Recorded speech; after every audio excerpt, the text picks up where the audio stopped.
Bonjour, je suis Sam Meredith. Pour discuter des données grecques, je reçois Dr Michael Taylor, chef analyste chez Oxford Analytica.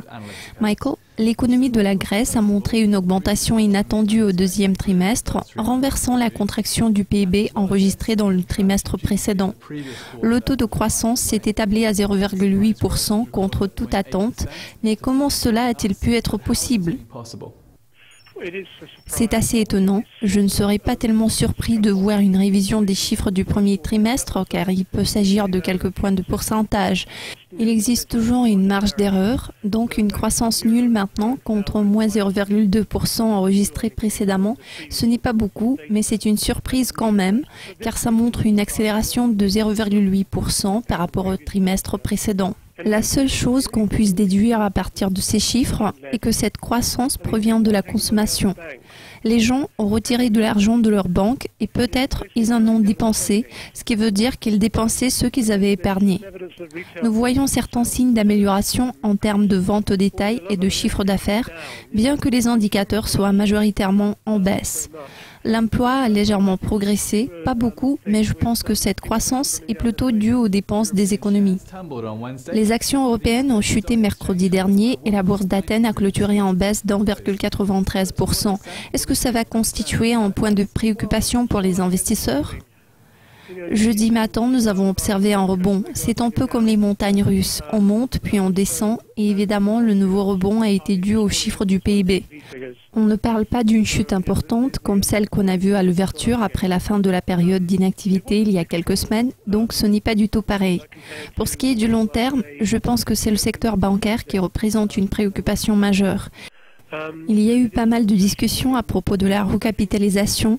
Tout le monde craint que ce soit les déposants qui seront forcés de fournir de l'argent afin de recapitaliser les banques en termes d'actions. C'est un gros problème pour toute personne détenant des actions des banques.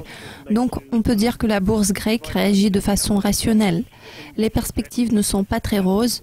On a vu un petit rebond jeudi matin, mais je pense que sur le long terme, il serait logique d'envisager une dépression continue pour le reste de l'année. Fairly rational what they're doing. The prospects aren't that great. They've had a bit of a boost this morning, but I think over the long term, we are looking at a sort of a depression for the rest of this year. Le gouvernement grec a annoncé qu'il est parvenu à un accord avec les créanciers dans un effort de prévenir l'effondrement économique. Le montant de l'accord s'élève à 85 milliards d'euros. Athènes sont sous pression pour rembourser 3,4 milliards d'euros à la BCE cette semaine. Comment tout cela peut-il influer sur le sentiment du marché ? Je pense que le sentiment sera un peu mitigé. Je dirais que l'Allemagne ne se réjouit pas du tout de ce développement. L'on voit que la confiance des investisseurs a reculé pour le 5e mois consécutif en août et nous l'avons appris lundi dernier. Cela signifie que l'Allemagne reste sceptique à propos de la saga grecque. Les investisseurs préfèrent apprendre des nouvelles positives.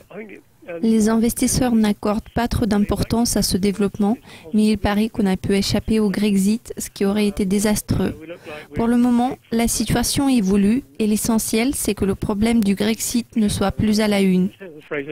Nous sommes menés à croire que soit ils parviendront à un accord en termes de remboursement de la dette à la BCE, soit ils obtiendront un autre prêt pour pouvoir redémarrer. Il se peut qu'ils ne respectent pas les échéances, ce qui était souvent le cas dans le passé, mais l'Europe pourra vivre avec. Je pense que sur le long terme, le souci majeur pour l'Allemagne, surtout pour M. Schäuble, comme on l'a compris à l'issue des négociations au milieu de l'année, c'est qu'il doute que la Grèce puisse vraiment redémarrer son économie.